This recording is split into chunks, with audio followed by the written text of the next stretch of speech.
The Winnipeg Jets finally win another preseason game against the Calgary Flames in their fifth game out of the 6 games they're going to be playing in preseason. They finally win by a score of 3-2 in a really interesting, fun, unique game. I feel like this was the most fun I've had watching a preseason game so far for the Winnipeg Jets, even compared to the game I saw against the Canucks in person just a couple days ago. It was a fun to actually witness hockey again, but when you compare it to the actual tempo of the game, it wasn't, the most entertaining hockey game I've ever witnessed in my life. But tonight, it was interesting. It actually kind of felt more like a regular season game than it did a preseason game, and I don't think it was because of the players that were actually in the roster. Tonight, the Winnipeg Jets basically rolled out, minus Mark Scheifele, what would be their regular nightly lineups, so we can kind of get an idea of what this team is going to look like, and it looks like Evgeny Svechnikov will be making this team, most likely. Obviously, he still needs to sign a contract getting off of that PTO, but tonight he played on that fourth line along with Riley Nash and Dominic Toninato, and I really liked that line. I thought it had good possession at time. I thought Toninato looked pretty good. Riley Nash was pretty good on the penalty kill and also just looked pretty poised considering he's an older center. And compared to some of the other guys we've had plugged down there in that fourth line spot, I really liked what I saw in Riley Nash tonight. And that fourth line in general just was pretty exciting. But getting back to what I was talking about with this tempo of this game, Calgary really came out of the gate and they were physical. They were really trying to set a presence. The game, in the first period themselves, they didn't play the best hockey, but they still were trying to play physical and set a new identity for their club. Blake Coleman tonight was a really big douchebag, I gotta say. And sometimes you want that, and sometimes you don't. And while there were elements to his game tonight that I thought were, pretty fair, a tough, hard-ass playing against the Jets, being a physical presence, not being a goon, but definitely being the type of guy that you need to have to set that tempo in an NHL game. But he took it a little far. In that first period, I believe it was, he went after Jansen Harkins with a late hit. In my opinion, he should be suspended for that. I think it should have been 5 in a game, and then it shouldn't have been, maybe, either it should have been 5 in a game, or he should get at least a 1-game suspension. Harkins was down on the ice. He was getting back up to his feet. He was not recovered, not even looking, completely blindsided and checked to the back of the head into the boards.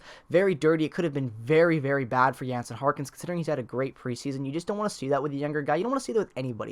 And especially in preseason, I don't know why Coleman had the need to just go out and do that and headhunt like that after a clean hit that he made.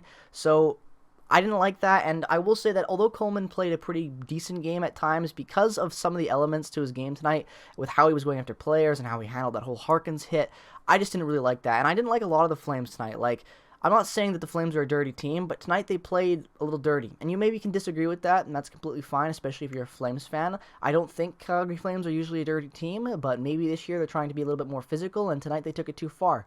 It's important to find that balance in hockey where you can be a physical, demanding, goony-like hockey team, but you still play clean hockey, if that makes any sense. Can go out there and throw huge body checks that knock guys out clean onto their asses on the ice. But you have to do it within the rules, and you have to do it so that the player can feel that hit, but isn't getting checked to the head or breaking any bones or whatever the situation might be. Either way, I didn't like how Calgary was hitting tonight and skating out there. At times it was clean, but for the most part, I just felt like that tempo they tried to set, while I understand it didn't really work in their favor, I felt like, tonight.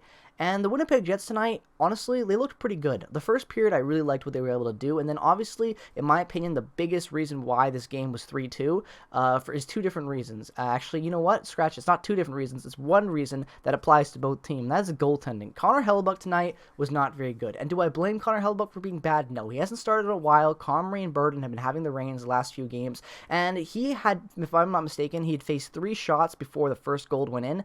And I feel like that first goal was scored in the second. Their first goal was scored in the second period. So we had a lot of downtime tonight, and it's never good when a goalie just stands there on his own end and doesn't get any shots. I'd rather have a guy get a couple shots to at least stay kind of fresh compared to what Hellebuyck had tonight. But yeah, not very good. And 18 shots on goal for the Flames tonight. 2 of them were able to go in. And that's not a good margin for Connor Hellebuyck, considering the fact that in the third period, Matthew Tkachuk had his goal disallowed that would have tied it to make it 3-3. It was played with a high stick, so the refs were able to rule that and cancel it as a no goal.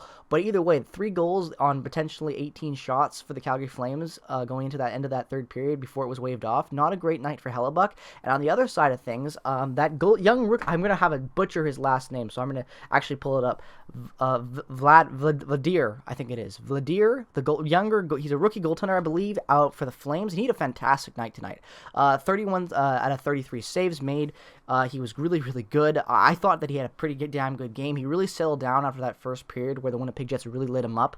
But other than that, I really liked his game tonight for the Calgary Flames. I know you gave up a third-round pick, I believe it was, to trade and bring him in. So hopefully he'll be good for you guys. Markstrom's already had a bad year last year, but, well, I wouldn't say bad, but, he's got to get better than where he was, especially at a $6 million cap hit. But I think that could be a really good tandem for the Flames. So it'll be an interesting storyline to follow as the season progresses. But getting to the Winnipeg Jets side of things, the standouts, who I thought was great and who I thought was okay.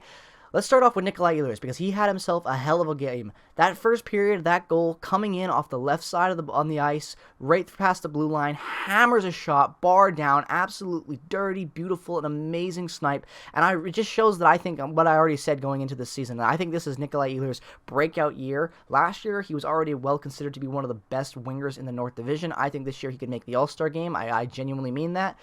With the departure of Patrik Laine, to have a pure goal scorer like Nikolai Ehlers, but can also assist in other areas, have really good skating, zone entries, puck management. I think he's going to have a great year with the Jets, and I really hope that Paul Maurice can build that top six, and especially that first line offense with Nikolai Ehlers, because he's fantastic. And he also had a goal in the second period, a really good goal there as well.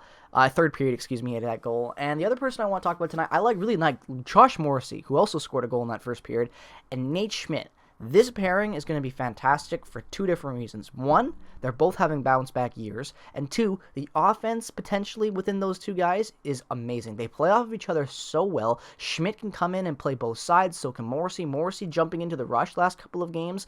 The last game Morrissey played, I was a little harder on him, even though he was able to score a goal, I believe, and that's not because he was bad. It's just because I still want to see him in a lesser role, but he's really developing nicely with Nate Schmidt, and Schmidt as well with Morrissey, so this could be a really good pairing for the Winnipeg Jets going into the regular season. I want to see them play against Calgary again when the Winnipeg Jets go into Calgary for their last preseason game, but I think this is going to be a very, very good pairing for the Winnipeg Jets. It is a ton of potential, and it looked really, really poised tonight, and really, really grounded and professional. It didn't look like two players that have really struggled the last couple of seasons. Nate Schmidt, not so much for the longevity of it being struggling, but more last year. But Morrissey, especially in that front, has been struggling last, I would say, two and a half seasons. So to see him come in and really start to settle into this nice role as being not a dominant number one defenseman, but kind of a supporting cast to a loaded top four that doesn't really need to have a number one guy out of them, I think that it's going to work really well for him, and I'm really excited to see how he plays going to the regular season. I really like Josh Morrissey's game.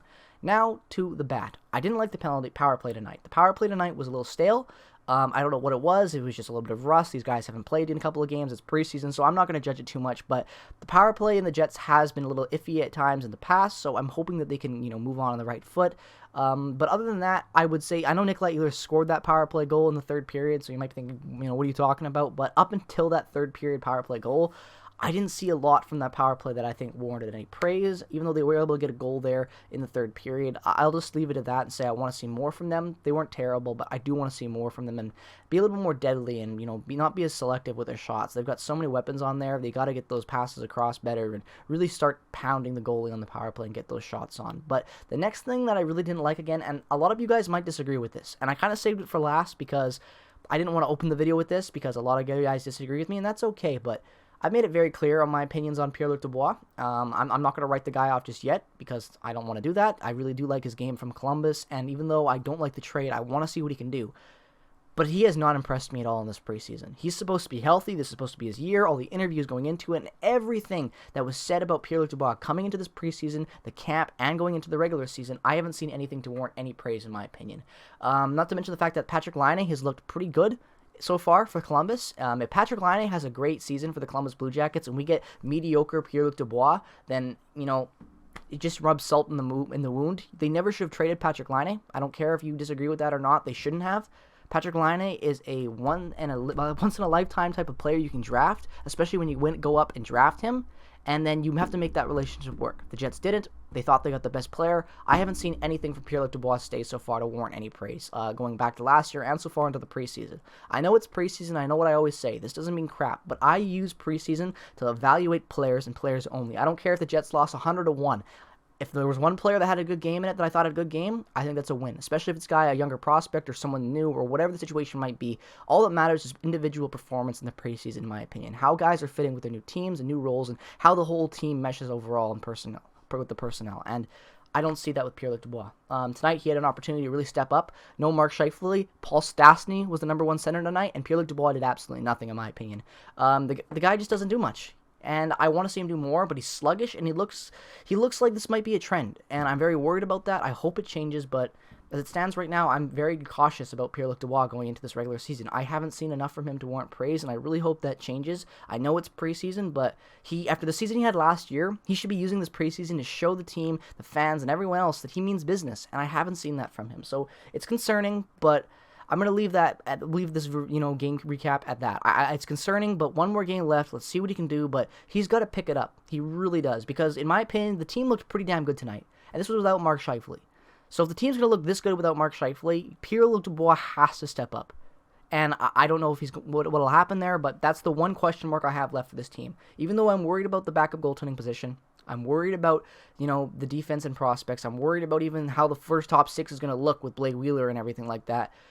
The biggest concern I have, honestly, right now at this point, going into the regular season, is what are you going to get from Pierre-Luc Dubois? Is he going to be mediocre? Is he going to try to elevate his game? What is going to happen there? I have no idea. Let me know your guys' thoughts on Pierre-Luc Dubois down in the comment section below. I know it's a little bit of a touchy topic right now within the fan base, but I would really like to hear your guys' thoughts on that matter. And with all that being said, I hope you guys enjoyed this video. Make sure to go down to the description below, follow me on Twitter, follow me on Instagram, and check out all the other affiliated links as well. Make sure to comment your thoughts on this game down in the comment section below. Subscribe regardless of the team that you root for. I really do believe that subscribing and surrounding yourself with different fans' opinions from different teams can really help grow your knowledge from sports. So regardless of the team that you root for, a subscription is always appreciated. With all that being said, peace, love, and positivity to all you beautiful people out there in the world. I will be back with some more Jets content coming tomorrow. We'll be talking about Nathan Beaulieu, Evgeny Svechnikov, and the whole cap situation going into the rest of the season, on what has to be done to really get these players signed, and also have some flexibility to make changes in case this roster starts to stumble out of the gate.